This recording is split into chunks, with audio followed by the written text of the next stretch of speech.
A bankrupt millionaire gave his last coins to a boy cleaning cars at the traffic lights. "Sir, I know how to save your company."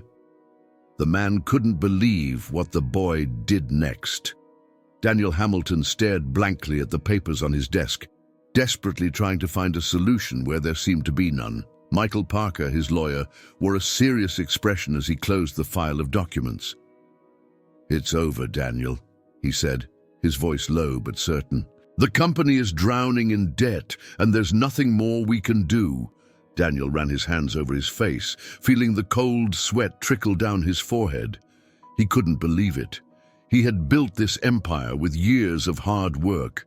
How had everything collapsed so quickly? "What if we negotiate with the banks?" he tried, clinging to any hope. "We already tried. They all turned us down. Investors are pulling out too." The word bankruptcy wasn't spoken aloud, but it lingered in the air like a death sentence.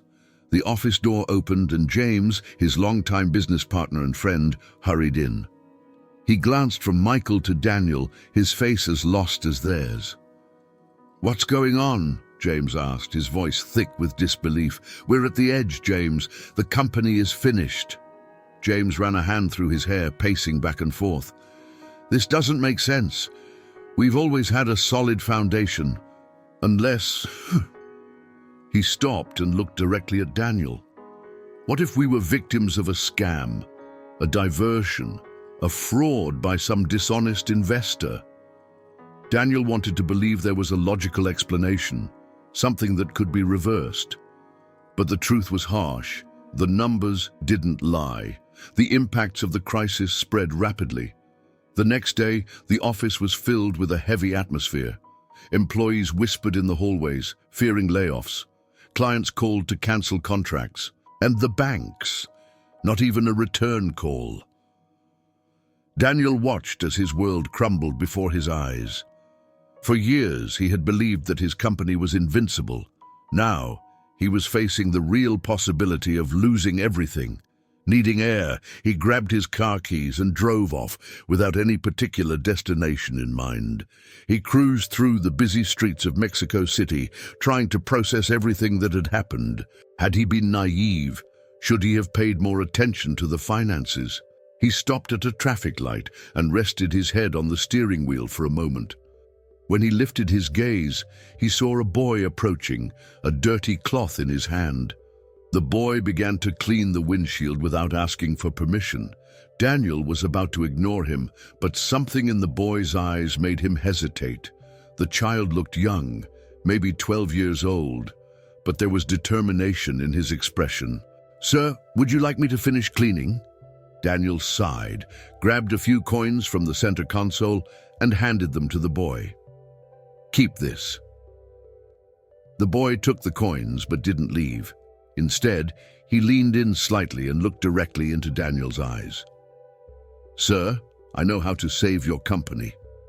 Daniel frowned. "What?" The boy smiled faintly. "If you want to hear it, I can tell you." "What?" Daniel finally managed to say, not hiding the tone of disbelief in his voice. The boy, who barely looked 12, maintained a steady gaze. "My mum can help you. She understands these things."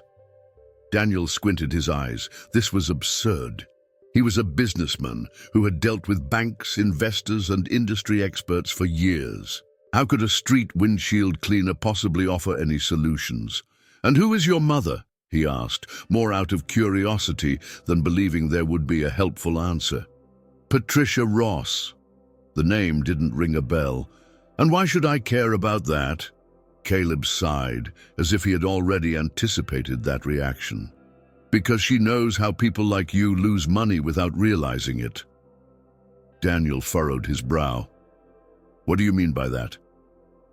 "My mom was an accountant for a big company, a very big one, until one day they accused her of fraud and threw her out, but she didn't do anything wrong. It's just that when they realized what she knew, they had to get rid of her." Daniel remained silent for a few seconds. "And what does that have to do with me?" Caleb crossed his arms. If you really want to know what happened to your company, you need to talk to her. Daniel let out a short, humorless laugh. Listen, kid. Caleb, right? I don't know what you think your mother can do, but I've had the best lawyers and consultants analyze my numbers. There's no solution. Caleb stepped forward. What if it's not a mistake? What if someone did this to you, just like they did to my mom? The words hung in the air for a moment. Daniel knew it was impossible, or rather, he wanted to believe it was impossible. But what if Caleb was right? What if it wasn't just a string of bad decisions and bad luck? What if there was more to it? Where can I find your mother? He asked, reluctantly. Caleb broke into a satisfied grin and pulled a piece of paper from his pocket. He handed it to Daniel with a scribbled address. She won't trust you right away, he warned, but if you say I sent you, maybe she'll listen. Daniel took the paper, but before he could respond, Caleb had already moved on, walking toward another car that was stopped at the traffic light. Daniel looked at the address one more time, sighed, and drove off. He couldn't believe he was about to follow the advice of a street windshield cleaner, but at that moment he had nothing left to lose. When he parked in front of the building Caleb had indicated, he realized it was a modest place, far from the luxurious offices he was used to. He got out of the car and climbed the narrow stairs to the second floor. The door to apartment 204 was weathered by time. He took a deep breath and knocked. It took a few moments, but the door finally opened. The woman who appeared looked tired, with dark hair tied up in a bun and attentive eyes that quickly assessed Daniel. "Can I help you?" Her voice was neutral but cautious. "Are you Patricia Ross?" "Who's asking?" "Daniel Hamilton. I need to talk to you." She frowned. "Your name sounds familiar. I own Hamilton Motors." Her reaction was immediate. Her eyes narrowed and her face took on an expression of pure disdain. "Ah, a businessman in trouble." Daniel didn't like the tone, but he kept his composure. "Your son, Caleb, said you could help me." She crossed her arms. "Caleb talks too much. He said you understand about financial fraud." She let out a short laugh. "I understand enough to know that businessmen like you only ask for help once they've lost everything." Daniel felt his blood boil. "I'm not just any businessman." "No? Then why are you here?" The question hit Daniel like a punch to the gut. Patricia sighed, leaning against the doorframe. "Look, Mr. Hamilton, I've seen a lot in this field. Powerful people who think they're untouchable. And when they fall, they want a magic solution. But I don't work miracles. I'm not asking for a miracle. I'm asking for help to understand what happened to my company." She remained silent for a moment, assessing him. "Tell me something, Mr. Hamilton. Do you really think you've been deceived? Or are you just trying to avoid admitting that you were incompetent?" The question caught Daniel off guard. He opened his mouth to respond, but realized he didn't have a clear answer. Patricia sighed again. "Come back tomorrow. If I decide to help you, you'll know." And without another word, she slammed the door in his face. Daniel stood there for a few seconds, feeling his frustration grow. He descended the stairs from Patricia's building, still tasting the bitter frustration of the conversation. As he got into his car, he glanced at the crumpled piece of paper with the address and sighed. The idea of coming back the next day didn't sit well with him, but he didn't have many options. That night, he went home. As soon as he stepped inside, the smell of incense filled his nose. Samantha always lit one before bed. She was sitting on the living room sofa, wearing a beige silk robe, a book open in her lap, and a glass of wine beside her. "You look awful," she said, closing the book. Daniel sighed, tossing his keys on the coffee table before loosening his tie. "I had a complicated day." "I figured.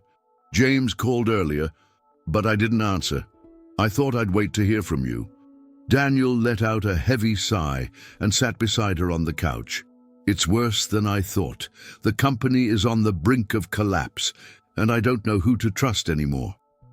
A boy on the street said he knows someone who can help me. His mother, Patricia Ross, was accused of fraud and fired from a big company. If what he said is true, maybe she can figure out what really happened to mine.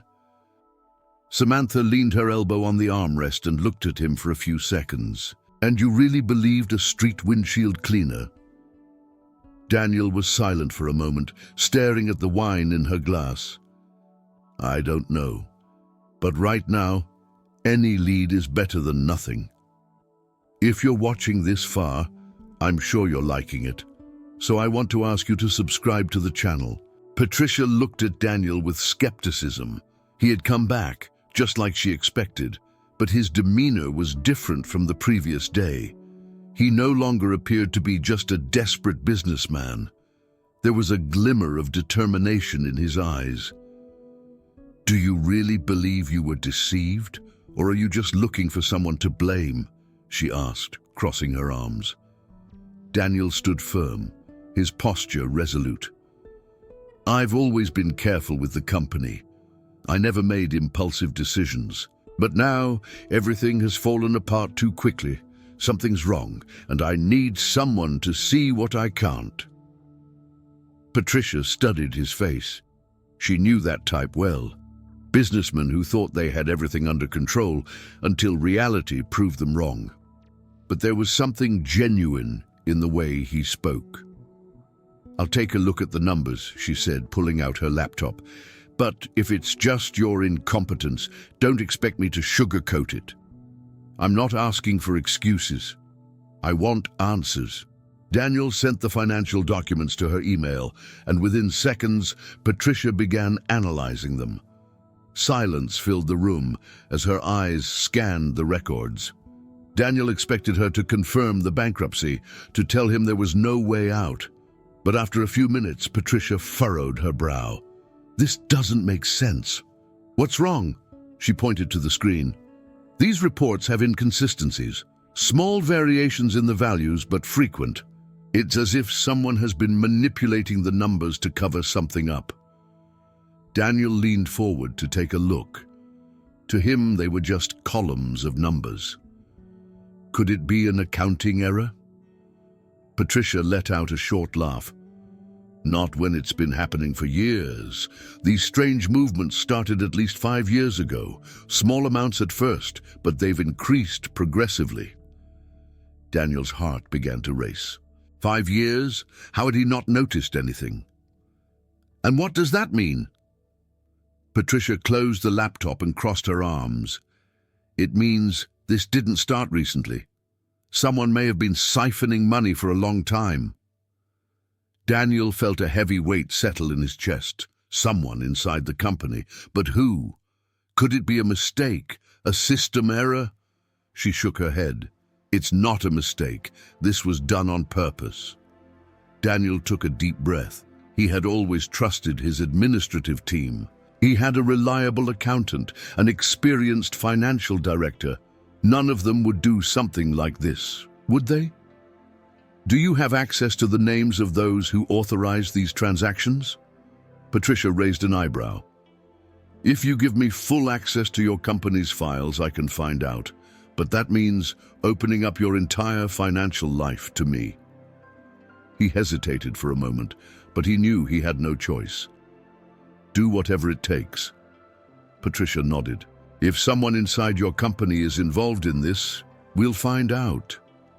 Daniel felt a shiver down his spine. For the first time, he realized that his crisis wasn't just financial.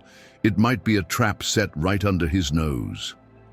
Patricia closed the laptop and looked at Daniel seriously. If there's a scheme inside your company, the ones responsible are still there. If you act hastily, you'll tip them off. Daniel nodded. The idea of pretending that nothing was happening bothered him, but he couldn't risk losing his only chance to uncover the truth. So what should I do? First, You need to identify who had access to the misappropriated funds. It could be someone from the finance department, an accountant, even an infiltrated investor. Daniel took a deep breath. He didn't want to believe that someone close to him could betray him. But there was no other explanation. And what if it's one of our accountants? They've always had unrestricted access to the finances. Patricia tilted her head. Could be, but it could also be someone manipulating them. What we know is that someone inside the company is taking advantage of your trust. The thought sent a chill down Daniel's spine. He had never been naive in business, but now it was clear that he had underestimated the people around him. Later, at the office, Daniel decided to share his discovery with James. His business partner was exhausted, surrounded by reports, trying to find a way out of the crisis. James, I think we have a bigger problem than bankruptcy. James looked up from his papers. Bigger than that?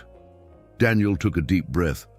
Someone's been siphoning money from the company for years. James's face immediately showed shock. What? Who would do that? I don't know yet, but the records show strange transactions for at least 5 years. It could be an accountant, a director, even an investor with access to our systems. James flipped through the documents Daniel had brought and frowned. That explains a lot. But it also means we're dealing with someone dangerous. If they know we're investigating, they could erase all the evidence. The idea made Daniel even more tense. The next day, when he tried to access more financial documents, he noticed that some records had disappeared. His password was rejected, and the IT department informed him that the files were being altered. Someone's already noticed that we're onto them, Daniel muttered, feeling his chest tighten. No longer trusting anyone inside the company, he picked up the phone and made a call. Jason Ford speaking. I need a discreet investigation, Daniel said. On the other end of the line, Jason paused before responding. Who should I investigate? Daniel glanced out the office window, feeling like anyone around him could be an enemy. Everyone. I want to know who's playing against me. Daniel entered Jason Ford's small office, the scent of reheated coffee mixing with the faint odor of cigarette smoke clinging to the walls. The detective sat behind a cluttered desk, piles of papers mingling with old folders and an ancient laptop. So, Hamilton, Jason said without wasting any time, tell me what I'm getting into. Daniel took a deep breath and explained everything. The unexpected crisis, Patricia's findings, the missing financial records, and the suspicion that someone inside the company had been embezzling money for years. Jason listened without interrupting, occasionally nodding as if he had heard similar stories more times than he could count. When Daniel finished, the detective lit a cigarette and blew out the smoke slowly. This isn't the work of a single person, he said finally. Frauds like this usually involve a network. Someone accessed the records, someone authorized it, someone manipulated the numbers, and someone profited. You might be dealing with a much bigger scheme than you think. The thought made Daniel shudder. Can you figure out who's behind this? Jason smiled faintly. That's my job, but it's going to take time. I'll investigate your trusted employees, the accountants, anyone who had access to the records. I also need to check if any of your competitors are involved. Daniel frowned. Why would a competitor get involved? Jason shrugged. If someone inside your company is leaking information or diverting money to another company, your crisis might have been planned. Daniel didn't like the sound of that, but he couldn't dismiss it either. While Jason was investigating externally, Patricia continued her analysis of the internal documents. She spent hours reviewing the reports and trying to trace the suspicious transfers. But it wasn't until late in the afternoon, after cross-checking different records, that something caught her attention. One name kept appearing in several suspicious transactions, a competitor of Daniel's company. She narrowed her eyes and checked again. It couldn't be a coincidence. There were records of payments, disguised transactions, and small investments that connected Hamilton Motors to this rival company without Daniel's knowledge. She picked up the phone and called him immediately. "Daniel, you need to come here now." Her tone was serious. He arrived at Patricia's apartment less than half an hour later. "What's going on?" Patricia turned the laptop so he could see the screen. "Someone inside your company is funneling money to Autotech." Daniel's eyes widened. What? Autotech was one of the largest competitors in the market and had been growing aggressively in recent years. If someone inside Hamilton Motors was facilitating deals for them, it meant the crisis might have been intentionally orchestrated. "Who authorized these transactions?" Daniel asked, his voice tight. "I don't know yet, but I can find out if I have full access to your company's system." Daniel ran his hands through his face. What had seemed like an internal problem now felt like a direct attack. The next day, he went back to the office, still digesting that new information. James noticed his change in behavior right away and called him into his office. "What's going on with you? You're quieter than usual." Daniel hesitated for a moment, but decided to test his business partner. "I'm just trying to understand if it's worth fighting for the company." James paused for a moment, then let out a sigh. "Maybe it's not." Daniel frowned. "What do you mean?" James shrugged. "We're sinking. Maybe it's better to accept bankruptcy and try to start over in a different field." Daniel felt uncomfortable with the response. Why was James so ready to give up? But before he could push the subject further, his phone rang. It was Jason. "I need to see you tonight," the detective said. "I think someone is watching you." Daniel's stomach churned.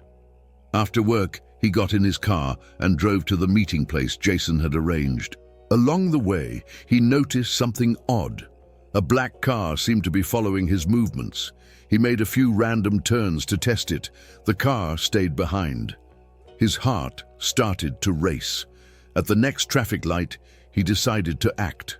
As soon as the light turned green, he made a sharp turn onto a side street.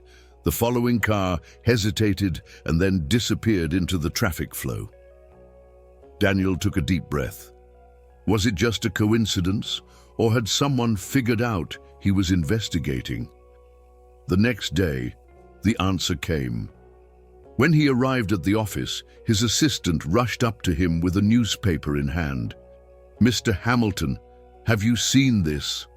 Daniel grabbed the newspaper and felt a chill run down his spine when he saw the headline, "Hamilton Motors could be involved in a multi-million-dollar fraud scheme." The article suggested that Daniel's company was under suspicion of financial irregularities and that investors were abandoning ship. He felt his blood boil. His enemies were reacting. If he didn't act fast, he would be destroyed before he even had a chance to uncover the truth. Jason Ford entered Daniel's office without ceremony, throwing a folder of documents onto the table. His expression was more serious than usual. "We've got a bigger problem than we thought," Jason said, pulling out a chair and sitting down. Daniel grabbed the folder and began flipping through the reports and photographs. Some showed discreet meetings in expensive restaurants, contracts signed in the name of companies Daniel had never seen. The names of well-known figures in the industry appeared alongside suspicious transactions. "What is this?" Daniel asked, frowning. "Connections.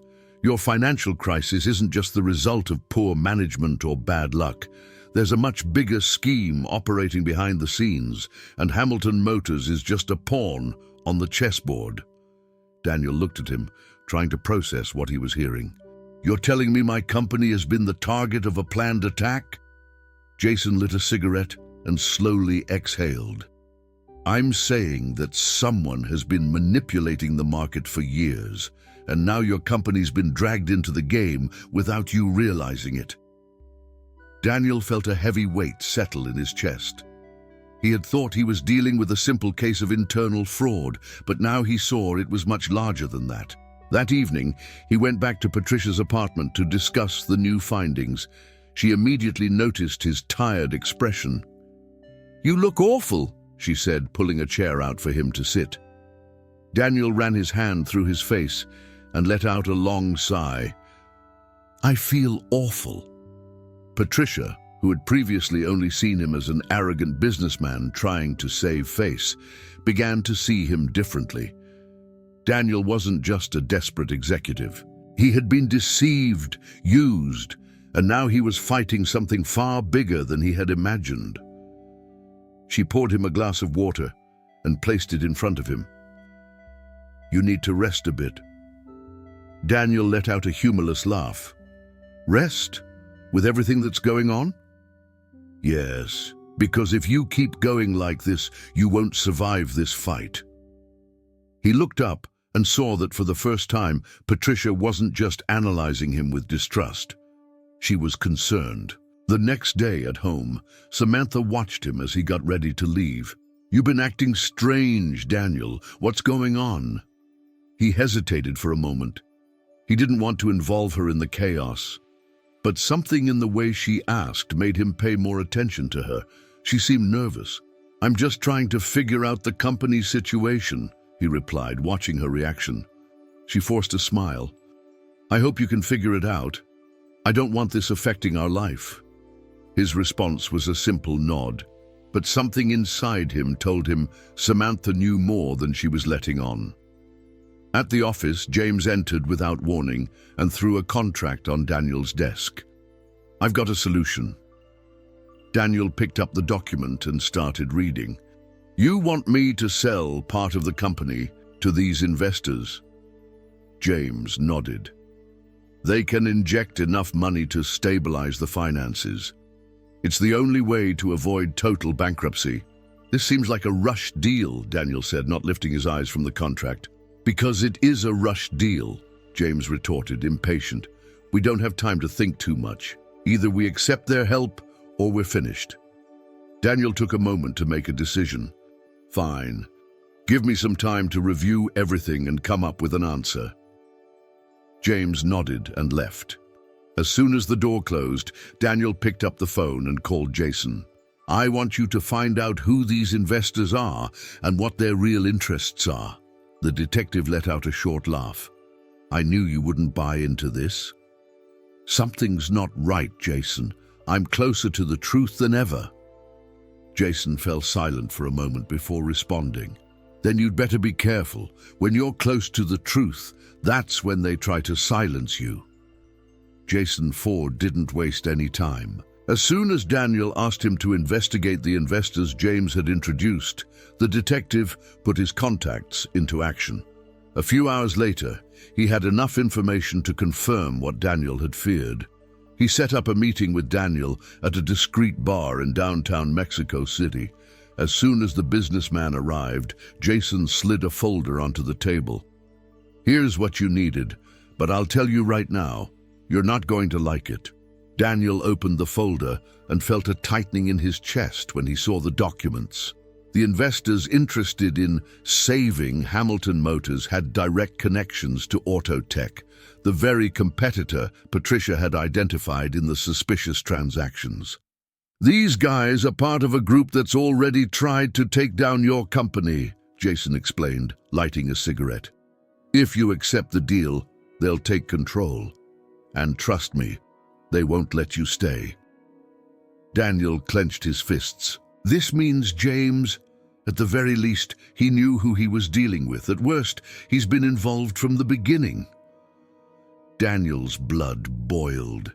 He needed more evidence before he could make a move, and it was Patricia who found the final piece of the puzzle. While continuing to analyze the company's old documents, she came across a series of altered contracts over the years. Small modifications to investment terms, Diversion of resources to shell accounts, adjustments to percentages that in isolation seemed harmless. But when seen together, they revealed a scheme planned with patience and precision. When Daniel saw the documents, he knew there was no more doubt. "This wasn't a last-minute scam," he murmured, feeling his stomach churn. "This has been happening for years." Patricia nodded. "And only someone with direct access to the finances could have done this without being caught." Daniel didn't need to say the name. James. He grabbed the documents and stormed into his partner's office. His whole body trembled with rage when he entered the room and threw the papers onto the desk. "What is this?" James asked, surprised by Daniel's aggression. "These are the proof of the scam you've been running on my company." James grabbed the papers and flipped through them with a confused expression. "Daniel, this is absurd. You're accusing me without concrete evidence? What more do you need? Your name may not be on these papers, but you knew. You've always known." James stood up, feigning indignation. "This is just your paranoia. You're desperate, and now you want to blame me." Daniel felt rage pulse in his temples. He wanted to end it right there, but he knew he didn't have enough proof to take him down once and for all. "I will expose you," he said through clenched teeth. James took a step back and let out a dry laugh. "You're seeing things that aren't there, Daniel. And you know what? People are going to start noticing that too." And that's exactly what happened. In the following days, Daniel noticed that employees at the company were acting differently. Conversations silenced when he walked by. Suspicious glances followed him. Rumors began to spread. They said Daniel was obsessed with a conspiracy theory, that he couldn't accept his own incompetence. James was trying to isolate him within the company.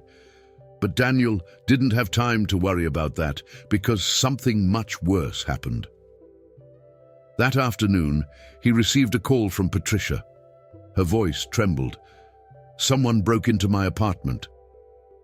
Daniel felt a chill run down his spine. "What happened? Are you okay?" "I wasn't home, but they ransacked everything, and the documents I had are gone." Daniel squeezed the phone tightly, feeling it was a warning. "Grab Caleb and get out of there now. I'll arrange a safe hotel for you." Patricia hesitated for a moment but agreed. After hanging up, Daniel realized he couldn't wait any longer. If they were willing to invade Patricia's house to intimidate her, it meant they were getting desperate, and that meant he was close to the truth. The next morning, Daniel drove to the police station. With the folder of documents in hand, he asked to speak with an investigator. "I want to report a corporate fraud scheme," he said, his voice firm and decisive. The officer on the other side of the desk looked up at him. "Do you have proof?" Daniel opened the folder and placed the papers on the table. Proof and a name. The name of James Reynolds. James may have spread rumors and tried to turn people against him, but now Daniel was going on the offensive. The storm that Daniel had feared finally arrived. The morning after he made the police report, his phone vibrated incessantly. Messages, missed calls, email notifications. Something was wrong. He opened one of the links sent to him and felt his blood run cold.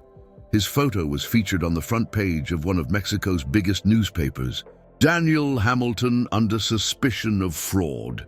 Businessman accused of diverting millions from his own company into offshore accounts. Daniel felt a knot in his stomach. It was a perfect blow. James had managed to turn the tables. Before Daniel could even process the full extent of the damage, the door to his office flew open. Michael Parker, his lawyer, entered holding the newspaper in his hands. "Daniel, we need to talk, now." Daniel grabbed the paper and flipped through the pages. The details were devastating.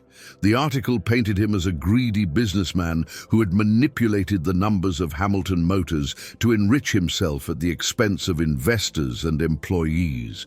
Even the diversion of money to Autotech, which he and Patricia had uncovered, was now being presented as his doing. "James was faster than we were," Michael muttered, running a hand over his forehead. "He painted you as the villain before you could expose him." Daniel felt a bitter taste in his mouth. He knew James was cunning, but he hadn't expected him to have enough influence to shift the narrative in his favor so quickly. "This is going to drive the investors away," Daniel said, more to himself than to Michael. "It already is." Michael placed his phone on the table. "I just spoke with the company's board. They're calling for an emergency meeting. They want you to step down from the board immediately." Daniel closed his eyes for a moment, trying to control his anger. It wasn't just his reputation at stake. It was the company he had built. He walked out of the office and through the halls of Hamilton Motors. He could feel the eyes on him. Employees whispered. Some turned their gaze away, while others murmured. When he reached the meeting room, the situation was worse than he had imagined. Several directors were already gathering their belongings. His assistant called him aside.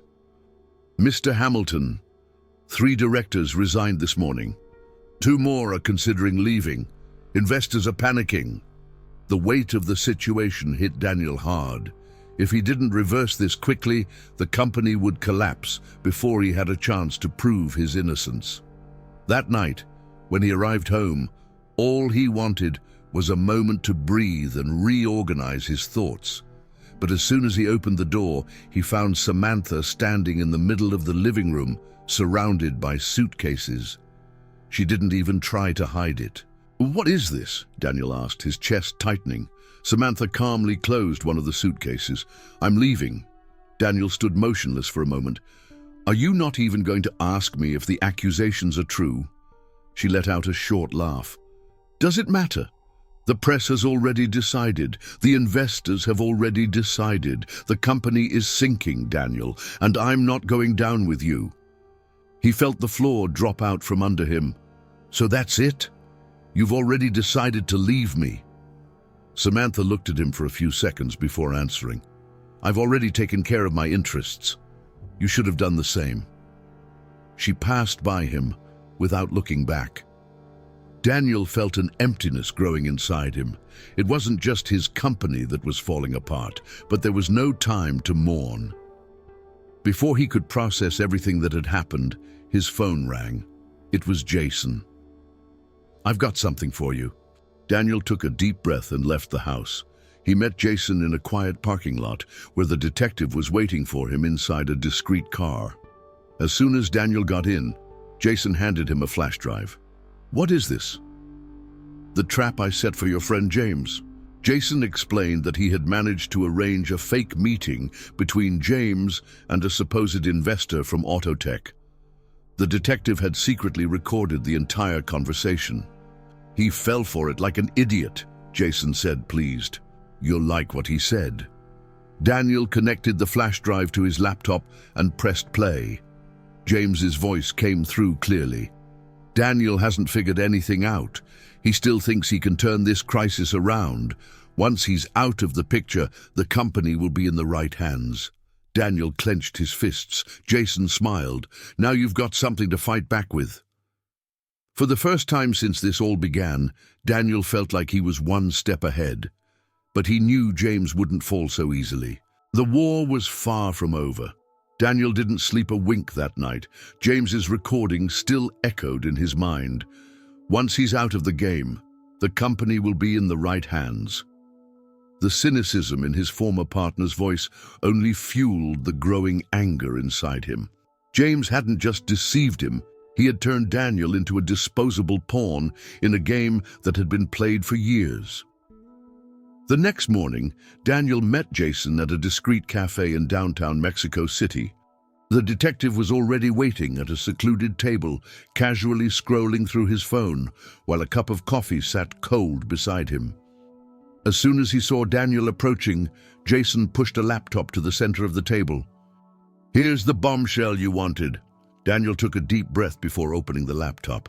The image was a little shaky, but clear enough to capture every detail. In the video, James was sitting across from Alexander Monroe, the director of Autotech, the very competitor that had been growing as Hamilton Motors began to crumble. "The company's more fragile than ever," James said, leaning forward. "The media pressure is doing the job for us. Soon enough, Daniel won't have any option but to sell what's left of Hamilton Motors." Alexander stirred his wine glass, deep in thought. "And if he resists?" James smiled confidently. "He won't. We're making sure he's the villain in this story. Once the board removes him, the sale will be a natural process." Daniel closed the laptop with force. His breath was heavy and his hands were clenched. He knew James was manipulative, but now he had solid proof that James had been orchestrating the company's downfall for years. Jason observed his reaction with a faint smile on his lips. "So, Hamilton, what's your next move?" Daniel looked at him, determined. "Destroy the bastard." Patricia was the first person he turned to. At her apartment, they spent hours gathering all the information they had.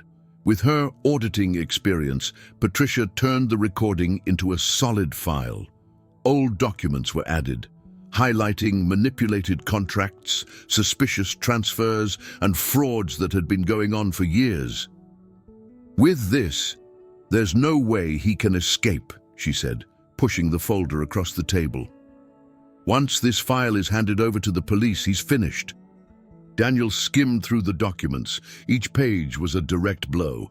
"James will retaliate," he said. "He won't accept his fall without a fight." And he was right. The next day, James had already felt the impact of Daniel's movements. Something was wrong, and he knew it. The businessman was trying to maintain his composure, but the change in his demeanor was noticeable. James activated his political contacts, pressuring anyone who could stop any investigation against him. He also hired one of the best law firms in the country to neutralize any accusations before they became public. The first signs of his counterattack appeared when Daniel tried to formally file the report. Documents that should have been processed quickly started to take longer than usual.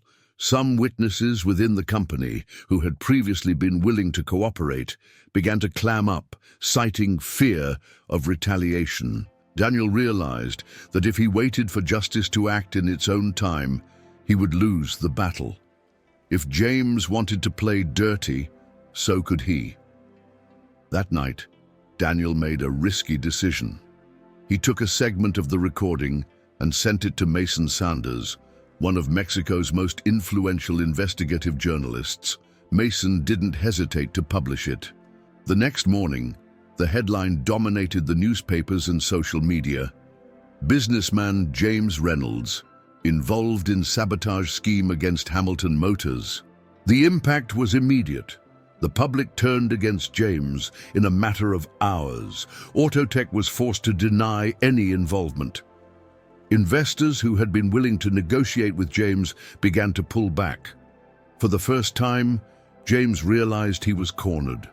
Not knowing exactly what Daniel had on him, James tried to contact him directly.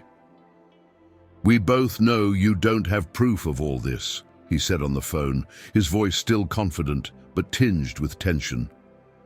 Daniel smirked slightly. "Really? Because it seems to me like the whole country is seeing things differently." James sighed. "We can resolve this another way.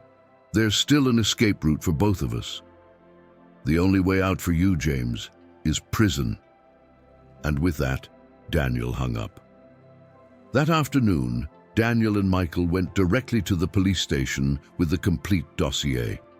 The judge, confronted with undeniable evidence, didn't hesitate to issue an arrest warrant for James Reynolds. James received the news just a few hours later. His confidence crumbled. For the first time in years, he realized he no longer had control of the situation. But Daniel knew that James still had one final card to play, and he needed to be prepared for whatever came next. The news reached Daniel in the afternoon. He was sitting in Michael's office, discussing the next steps in the case against James, when a call interrupted their conversation. Michael answered, listened for a few seconds, and his expression hardened. "He's gone." Daniel frowned.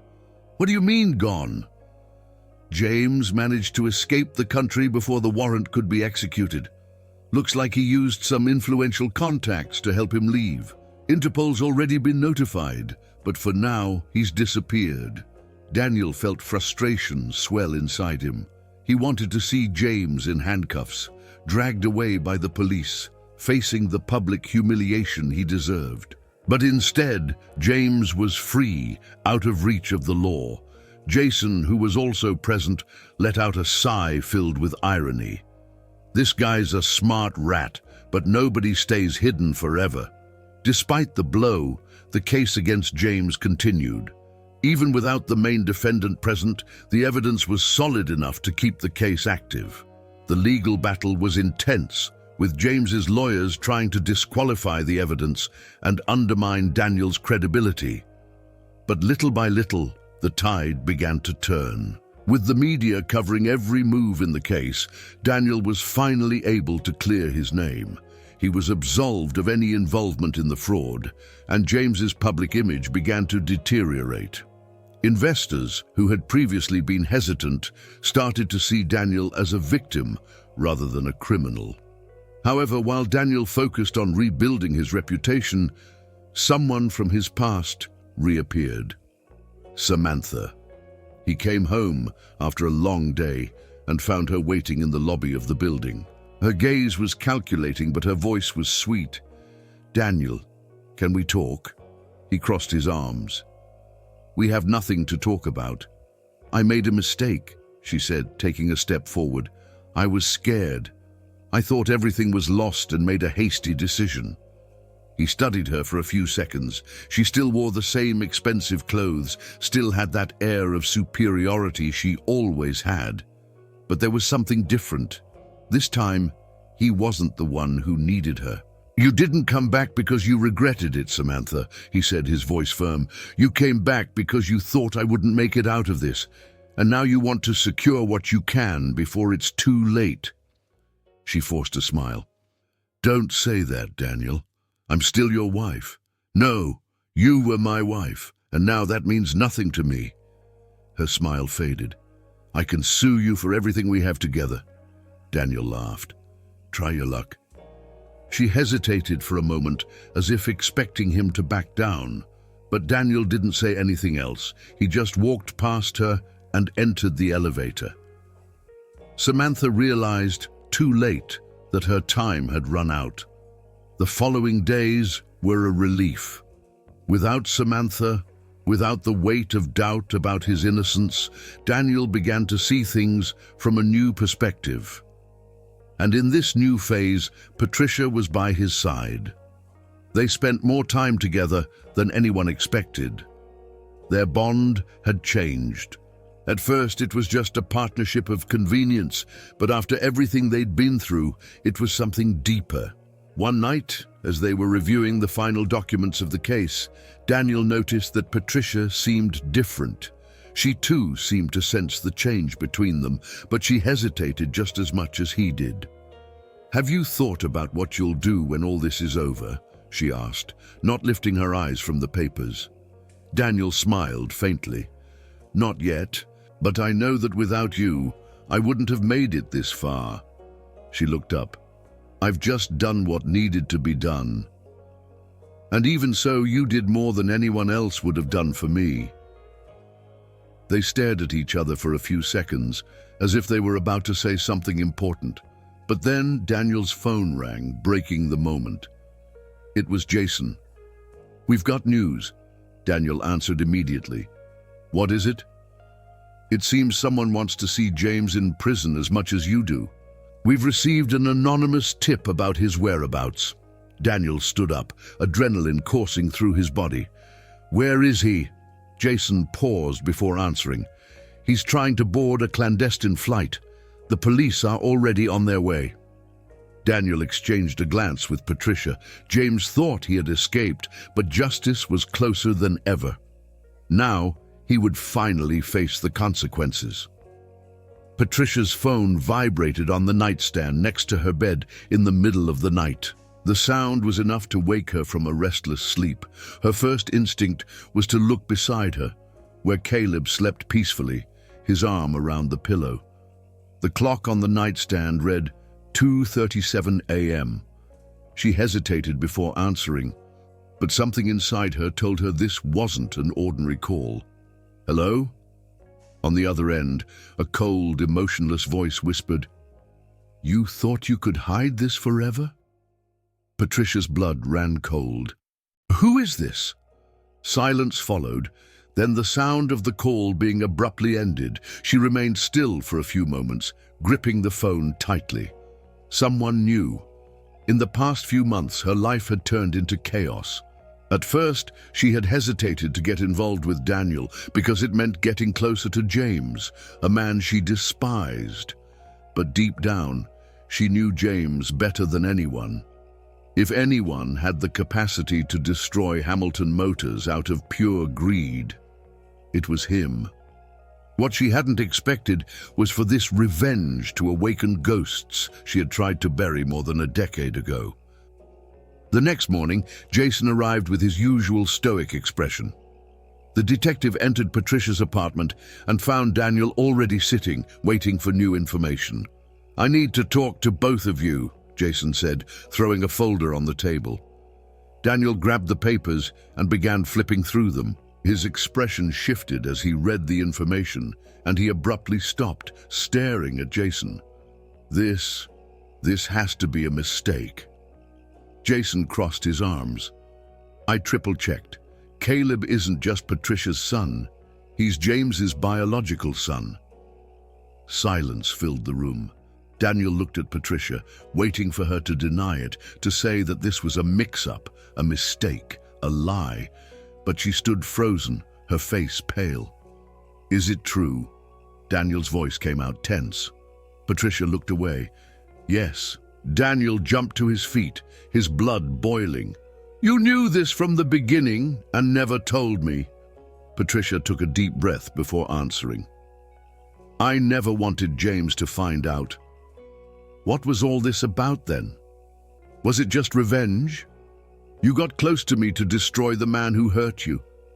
She raised her head and met his gaze. "Yes," she shouted, no longer hiding the truth. "I wanted to see him fall. Do you have any idea what he did to me?" Daniel stood in silence, waiting for her to continue. "James was my world. I believed in him. I loved that man, and he betrayed me. When I found out I was pregnant, he was already in someone else's arms. He just discarded me as if I were nothing." Her eyes welled up with tears. "I lost my career, my reputation, everything. He left me alone, and Caleb never knew who his father was." Daniel felt a knot form in his stomach. "And why didn't you tell me?" Patricia ran her hands over her face. "Because I knew you trusted him. Because I knew that if I said anything before, you wouldn't have believed me." Daniel backed away a little, trying to process everything. He had trusted her more than anyone. And now he was learning that everything had started as a personal vendetta. "I need some time," he finally said before turning and slamming the door behind him. But James hadn't played his last card yet. Even in prison, he managed to send a message through his lawyers. Either Daniel and Patricia dropped the charges, or he would demand a paternity test and fight for custody of Caleb. When Patricia heard this, her stomach churned. "He can't do this." Michael, Daniel's lawyer, kept his serious expression. "He can. And if he manages to prove paternity, he can try to claim parental rights." Patricia felt the desperation take over. This is just a game for him. He doesn't want to be a father, he just wants to win. Daniel, who had remained silent throughout, finally spoke. "We're not letting that happen." He looked at Patricia, and in that moment, all the resentment disappeared. Because regardless of the past, they had to protect Caleb. In the following days, Daniel gathered all the evidence against James. The file that had once been only for condemning him for fraud now served a new purpose, to prove that he was unfit to be anyone's father. On the day of the hearing, James entered in handcuffs, still wearing the same air of superiority. His lawyers tried to argue that he only wanted to get to know his son, but Daniel and Patricia presented undeniable evidence. Documents showing how James had manipulated entire companies for money, recordings of threats, fraudulent contracts, testimonies from former employees. A man like him could never have custody of a child. The judge listened to both sides and then hammered down. Petition denied. The defendant will remain in prison until the trial. Patricia closed her eyes, feeling relief flood through her. Daniel discreetly touched her hand, and she squeezed it in return. James had lost, and this time there was nothing more he could do. When they left the courthouse, Patricia felt like she could breathe for the first time in years. Caleb was waiting outside, unaware of the war that had been fought over him. Daniel looked at Patricia and realized something new had grown between them. It wasn't just trust, it was something stronger. She saw it too. But for now, neither of them said a word. They just knew that together they had won this war. The courtroom was packed on the day of James Reynolds' trial. Journalists crowded outside, eagerly awaiting any details about the sentence of the businessman who, for years, had manipulated numbers, deceived investors, and almost destroyed Hamilton Motors. Inside the room, James maintained his usual air of superiority, dressed in a sharp suit, even though he was handcuffed. He still believed he would walk away from this. But as the judge read through the charges and presented the undeniable evidence against him, his expression changed. The defendant is found guilty of financial fraud, money laundering, and attempting to flee the country, the judge announced, banging the gavel. Sentenced to 25 years in prison without the possibility of bail. A murmur spread through the room.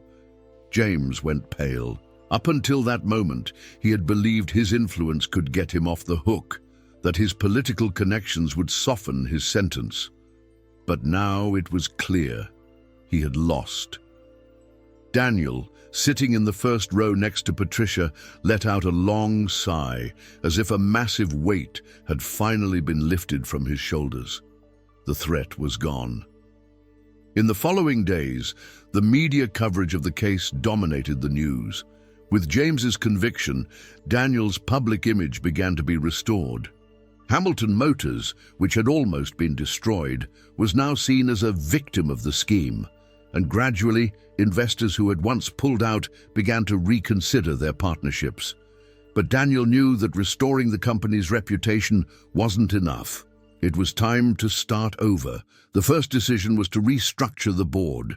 Everyone who had in some way allowed James to operate unchecked was removed. He brought in new executives, implemented strict internal audits, and made transparency the foundation of the new management. The company would no longer be the same. And that was a good thing. Patricia kept her distance. After James's conviction, she thought her connection to Daniel would end there. She had done what she needed to do, and now she would go her own way. But Daniel thought differently.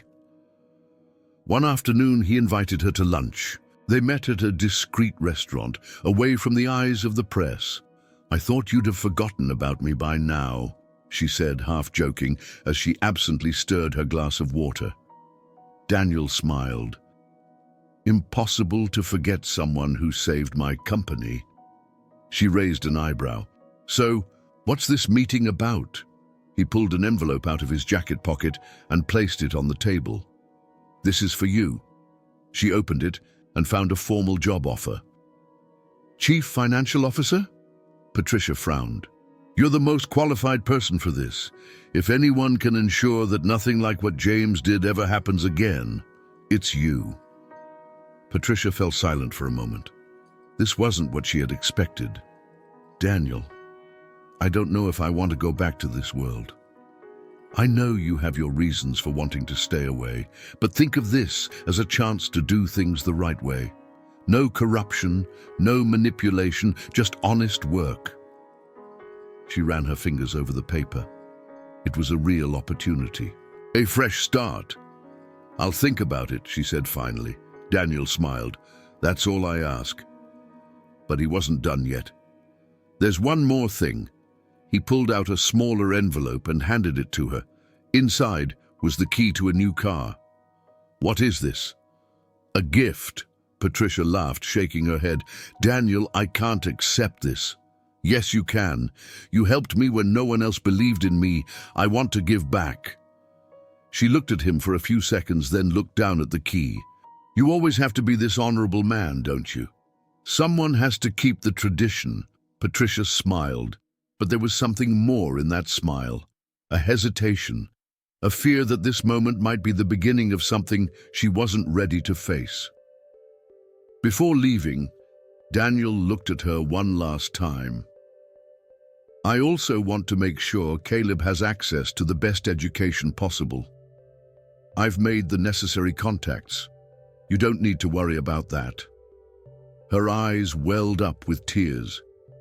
Thank you, Daniel. He simply nodded. I'll see you at the office. And he left. Patricia sat there looking at the key in one hand and the job offer in the other. She never imagined that her plan for revenge against James would lead her here, but now she had a choice, and for the first time in years, that choice wasn't motivated by the past, but by the future. That night, Daniel parked in front of Patricia's building. The day had been long, and he knew she felt the weight of everything they'd been through, the trial, the company's restructuring, the truth about Caleb. It all seemed to have happened in such a short amount of time, but now, finally, things were starting to calm down. He hesitated before getting out of the car. There were no more excuses to avoid her. For weeks, Daniel had kept his relationship with her strictly professional, believing it was the right thing to do. But the truth was, he thought about her all the time. He climbed the stairs to the apartment and knocked on the door. When Patricia opened it, her tired face softened when she saw him. I thought you had already gone home. I thought we should talk. She nodded and stepped aside to let him in. Caleb was already asleep in the next room, and the living room was dimly lit by a lampshade. Patricia sat on the couch and motioned for him to sit beside her. What do you want to talk about? Daniel watched her for a moment before answering. About us. She looked away. Daniel, we don't need to complicate things. He leaned forward, resting his elbows on his knees.